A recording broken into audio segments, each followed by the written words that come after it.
YouTube channel Risna Tiarika with me Risna pribadi. Di video kali ini kita kembali lagi membahas tentang hal-hal yang berkaitan dengan tugas akhir. Pribadi, ketika kita menyusun proposal dan juga mulai mengonsultasikannya, terkadang itu kan kita mengonsultasikan proposal ini ada beberapa kali revisi. Kalau misalnya Anda melakukan revisi misalnya 2-3 kali, itu kan masih dalam kategori wajar ya. Tapi kalau misalnya pribadi sekalian melakukan revisi sampai dengan 4, 5, 6, 7 bahkan lebih dari itu sudah masuk dalam kategori yang tidak normal pribadi. Jadi kenapa pribadi sekalian ketika melakukan konsultasi itu selalu dikembalikan lagi, kemudian disuruh lagi revisi dan revisi? Ada banyak alasan sebenarnya kenapa pembimbing kita itu melakukan itu, karena mungkin salah satunya itu adalah apa yang kita tulis, apa yang kita masukkan dalam proposal itu belum sesuai dengan target yang diinginkan terkait dengan tugas akhir Anda atau terkait dengan tema penelitian Anda atau judul Anda pribadi, seperti itu. Jadi di video kali ini pribadi saya ingin membahas terkait dengan penyebab proposal selalu kena revisian berulang-ulang. Jadi terkait dengan revisian yang berulang-ulang, bahkan ulangannya tidak wajar lagi, sudah berkali-kali dan sudah banyak sekali-kalinya, maka kali ini saya ingin memberikan video penyebab-penyebab yang menyebabkan proposal selalu kena revisi, supaya pribadi sekalian bisa meminimalisir atau mengantisipasinya agar tidak banyak melakukan revisi. Kenapa pribadi? Ketika kita banyak sekali melakukan revisi terhadap tugas akhir kita atau terhadap proposal kita, maka itu akan menambah durasi waktu, karena tentunya pada saat kita melakukan revisi itu kan butuh waktu. Kemudian juga belum lagi ketika kita sudah haruskan untuk revisi berkali-kali, walaupun kita sudah melakukan semaksimal yang kita bisa, yang kita rasa seperti demikian ya, tapi sebenarnya yang dirasa oleh pembimbing itu belum maksimal hasil yang kita tulis tersebut. Jadi saya ingin memberikan beberapa penyebabnya. Saya pribadi, penyebab pertama kenapa kita melakukan revisi berulang-ulang atau pembimbingnya kita itu mengharuskan kita untuk melakukan revisi berulang-ulang. Pertama itu permasalahan penelitian di pendahuluan itu belum jelas atau belum muncul. Jadi di pendahuluan itu pribadi penting sekali kita untuk memunculkan permasalahan penelitian itu sendiri. Kemudian berikutnya itu masalah antar variabel itu belum jelas juga, jadi masih terkait dengan masalah yang pribadi. Kemudian berikutnya itu terkait dengan penulisan. Kalau di pendahuluan itu penulisannya itu biasanya umum menggunakan dari yang umum ke khusus, jadi mengerucut.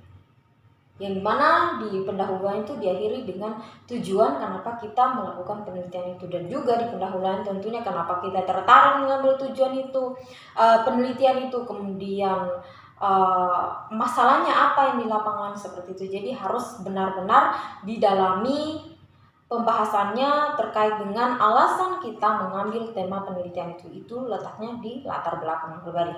Kemudian berikutnya kenapa kita sering diharuskan melakukan revisi berkali-kali, yaitu kurangnya teori penelitian atau hasil penelitian orang lain untuk memperkuat fakta atau masalah yang akan kita teliti nantinya. Jadi teori yang dimaksud di sini berkaitan dengan referensi-referensi. Jadi misalnya kita mengambil suatu judul penelitian, tentunya itu kan biasanya sudah diteliti juga oleh orang-orang lain, seperti itu. Jadi terkait dengan teori-teori atau data-data yang kita kumpulkan untuk mendukung apa yang kita tulis itu harus lumayan banyak pribadi, seperti itu. Kemudian berikutnya itu biasanya antara tujuan dan juga rumusan masalah itu tidak nyambung. Jadi pribadi, ketika kita membuat tujuan dan rumusan masalah itu harus bersambungan satu sama lain. Misalnya Anda membuat rumusan masalah 3, maka tujuannya juga harus 3 seperti itu. Biasanya seperti itu dalam penulisan karya ilmiah pribadi. Selanjutnya itu terkait dengan di bab 2 misalnya. Jadi atau ditinjau selanjutnya pribadi terkait dengan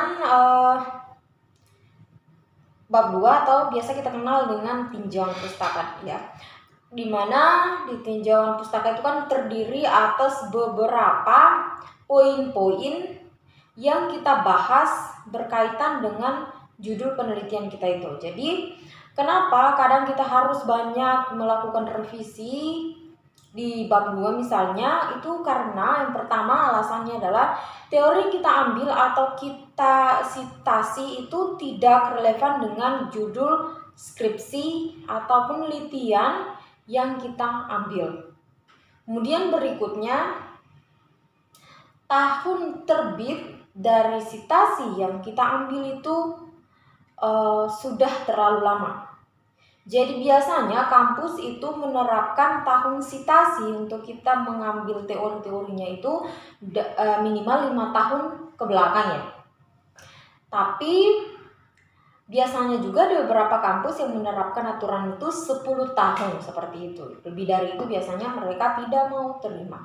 Kemudian berikutnya itu teori yang kita ambil tidak berasal dari sumber yang terpercaya. Misalnya teori yang kita ambil dari Blogspot seperti itu. Kemudian artikel-artikel yang tidak terpercaya. Makanya biasanya kita harus disuruh mencari jurnal-jurnal yang terpercaya seperti Q1, Q2 ataupun Q3 seperti itu, ataupun jurnal-jurnal dalam negeri yang terindeks Scopus seperti itu pribadi.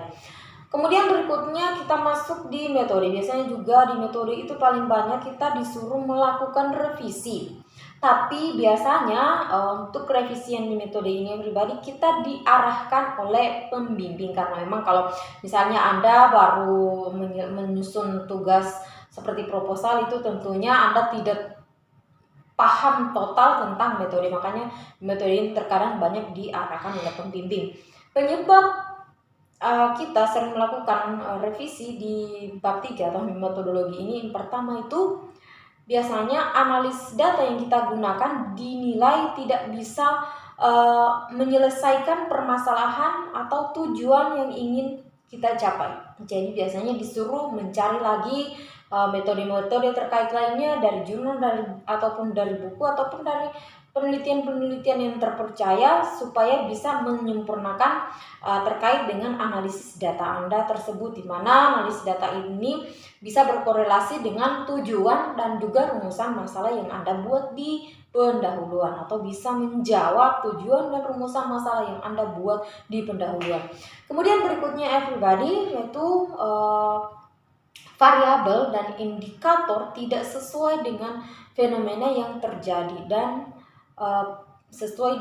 tidak sesuai dengan permasalahannya. Jadi variabel dan juga indikator ini sangat perlu kita perhatikan ya.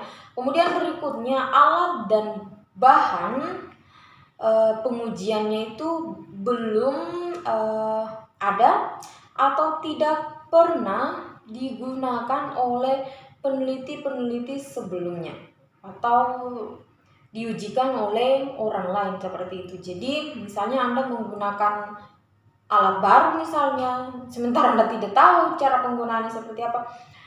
Jadi Anda harus memperhatikan hal-hal terkait dengan penggunaan juga alat bahan ini pribadi. Itulah pribadi penyebab proposal kita itu selalu kena revisi berulang-ulang oleh dosen pembimbing. Jadi ketika Anda mengalami hal ini, misalnya proposal yang Anda buat harus direvisi berulang-ulang, jangan berkecil hati, karena itu memang demi kebaikan Anda, di mana di proposal ini itu akan menjadi fondasi dasar Anda supaya ketika Anda berjalan penelitian nantinya itu tidak salah-salah. Karena kenapa? Jalan Anda ke depannya ketika Anda melakukan penelitian dan juga menyelesaikan tugas akhir ini tentunya itu ditentukan di proposal Anda ini ya. Walaupun seiring berjalannya waktu sebenarnya ketika Anda melakukan kesalahan juga akan dibimbing oleh dosen pembimbing Anda, tetapi ini terkait proposal ini menjadi dasar. Maka dari itu terkadang kita diharuskan untuk melakukan revisi berulang-ulang. Maka dari itu ketika Anda membuat proposal pribadi, pahami dengan baik apa yang Anda buat dan perhatikan poin-poin penting yang harus ada dalam proposal yang Anda buat ya pribadi, supaya Anda tidak kena revisi berulang-ulang. Jadi Anda tidak banyak menghabiskan waktu di pembuatan proposal dan juga konsultasi proposal, sehingga Anda cepat melangkah ke tahap berikutnya, yaitu penelitian dan juga penyusunan tugas akhir untuk menyelesaikan studi Anda. Pribadi, itulah hal-hal yang berkaitan dengan penyebab proposal selalu kena revisi berulang-ulang. Mudah-mudahan bermanfaat bagi pribadi sekalian. Thanks guys, you have watched my video. Meet again in the next video and bye bye.